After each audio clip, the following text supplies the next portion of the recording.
თბილისის საქალაქო სასამართლომ საპროტესტო აქციების დროს დაკავებული ზვიად ცეცხლაძე და კიდევ 7 პირის საქმის არსებითი განხილვა გრძელდება. დღევანდელ სხდომაზე ბრალდების მხარის 2 მოწმე დაიკითხა.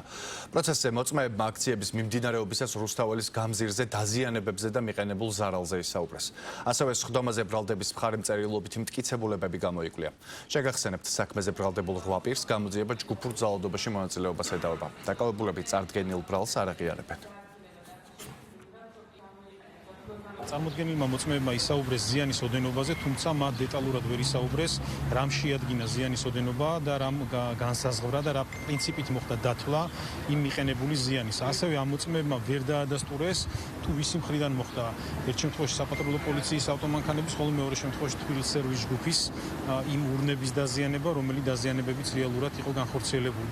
ვერც ის დაადასტურეს მათ, თუ რა მდგომარეობაში იყო ის ურნები, რომელიც ურნებიც რეალურად მოგვიანებით, როგორც მათ თავად აღნიშნეს, თითქოს აქციის მიმდინარეობისას, აქციის მონაწილეების მხრიდან იქნა დაზიანებული.